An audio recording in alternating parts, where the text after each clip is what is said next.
જય સ્વામિનારાયણ, જય શ્રી કૃષ્ણ। તો આજે આપણે એક ઢોસાનું નવું વર્ઝન કહીએ એવી રીતે આપણે સંભાર વડા બનાવીશું। તો સંભાર વડા માટે મેં લીધા છે 500 ગ્રામ બાફેલા બટાકાનો માવો છે, ઈડલી આપણે ઈડલીનું ખીરું બનાવીએ ને એ જ ખીરું છે, 3 વાટકી ચોખા છે, 1 વાટકી અડદની દાળ છે, એને મેં 6-7 કલાક પલાળી અને પીસી લીધું છે। પછી આપણે તુવેરની દાળ લઈશું સંભાર બનાવવા માટે, ટામેટાં છે, દૂધી છે, પછી સંભારનો મસાલો છે, લીંબુ છે, અડદની દાળ છે, આદુ છે, ગોળ છે, આંબલી છે સંભાર બનાવવા। અને વડા માટે લીલા મરચાંની રીંગ કરેલી છે, કોથમીર છે, ગરમ મસાલો છે, લીમડો છે, ખાંડ છે અને મીઠું છે, તેલ છે,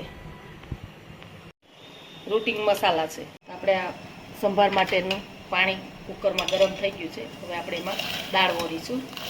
તુવેરની દાળને મેં ધોઈ અને 1 કલાક પલાળી રાખી હતી। હવે એ દાળ લીધી છે, એની અંદર આપણે થોડી હળદર નાખીશું, 1 ચમચી સંભાર મસાલો નાખીશું, થોડી દૂધી છે સમારી અને દૂધી મેં લીધી છે, દૂધીથી સંભારનો ટેસ્ટ સરસ આવે છે।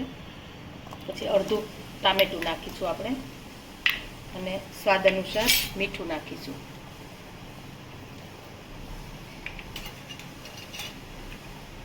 પછી આ આંબલી છે, આંબલીથી સંભારનો ટેસ્ટ સરસ આવે છે, તો થોડી આંબલી લઉં છું હું આટલી, એને દબાવી બોલ કરી દઉં છું જેથી કરીને રેસા અંદર ના જાય। હવે આપણે એની અંદર થોડું તેલ લઈશું અને ઢાંકણ ઢાંકી અને 5 થી 6 સીટી થવા દઈશું। આપણે વડા બનાવવા માટે સૌપ્રથમ આપણે થોડું તેલ લઈશું। હવે આપણે આ તેલ ગરમ થઈ ગયું છે, એની અંદર આપણે જીરું લઈશું, હિંગ લઈશું, મીઠા લીમડાના પાન છે, થોડું આદું છે અને લીલા મરચાંની રીંગ કરી છે। તીખું તમે તમારા સ્વાદ અનુસાર લઈ શકો છો। એની અંદર આપણે થોડી હળદર નાખીશું અને એના ભાગનું મીઠું લઈશું આપણે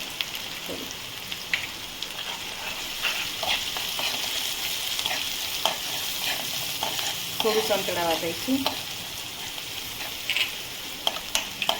હવે આપણે આ ગરમ મસાલો છે અડધી ચમચી એ લઈ લઈશું અને 2 ચમચી ખાંડ છે,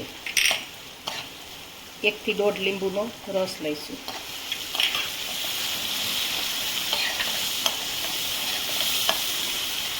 હવે આપણે તૈયાર થઈ ગયું છે। આપણે બટાકાની અંદર સ્વાદ પ્રમાણે મીઠું લઈશું અને આ જે મસાલો આપણે વઘાર્યો છે એ આપણે અંદર લઈ લઈશું।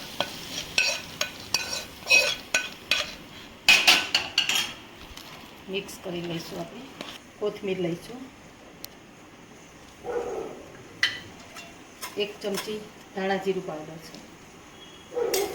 હવે આપણે વડા માટેનું બેટર તૈયાર થઈ ગયું છે, તો એને આપણે નાના નાના બોલ વાળી લઈશું। આવી રીતે બટેકા વડાના બોલ હોય ને એવી રીતે બધા બોલ તૈયાર કરી લઈશું। હવે આપણા સાંભાર થઈ ગયો છે, એને આપણે બ્લેન્ડર ફેરવીશું। તપેલીમાં આપણે તેલ મૂકીશું થોડું વઘાર માટે। હવે આપણે તેલ ગરમ થાય ત્યાં સુધી સંભારમાં સ્વાદ પ્રમાણે મીઠું લઈ લઈશું, થોડો ગોળ લઈશું, સંભાર મસાલો છે 1 થી 1.5 ચમચી લઈશું। આપણે તેલ ગરમ થઈ ગયું છે, એની અંદર રાઈ જીરું અને મેથીનો વઘાર કરીશું, અડદની દાળ છે અડધી ચમચી એ લઈશું, સૂકા લાલ મરચાં છે 2 નંગ, થોડી હિંગ છે, અડદની દાળને થોડી થવા દઈશું આપણે।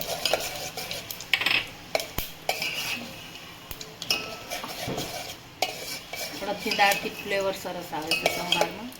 આ મીઠા લીમડાના પાન છે, થોડું આદું લઈશું અને આ ટામેટું છે, 1 થી 1.5 નંગ ટામેટું છે. ટામેટાના ભાગનું થોડું મીઠું લઈ લઈશું એટલે ટામેટું જલ્દી ચડી જાય. હવે આપણે ટામેટું સંતળાઈ ગયું છે આપણું. એની અંદર આપણે 1 થી 1.5 ચમચી લાલ મરચું પાવડર લઈશું.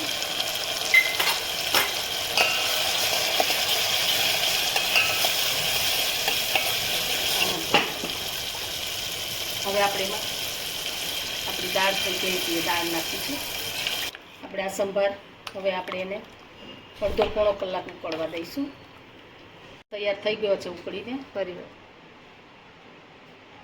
સંભાર આપણો તૈયાર થઈ ગયો છે ઉકળીને. હવે એમાં આપણે લીલા દાણા નાખીશું અને ઢાંકી અને વડા માટેનું બેટર છે એની અંદર આપણે મીઠું લઈશું.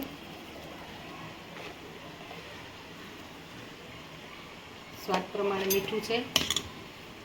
અડધી ચમચી આપણે સાજીના ફૂલ છે સોડા, એની ઉપર આપણે થોડું પાણી લઈશું અને મિક્સ કરી લઈશું. હવે આપણે આ વડા સંભાર વડા માટે વડા ઉતારીશું. તો એના માટે આપણી ગોટી તૈયાર થઈ ગઈ છે. એટલે આપણે આ ખીરું છે, ખીરામાં આપણે ડીપ કરી અને વડા ઉતારીશું.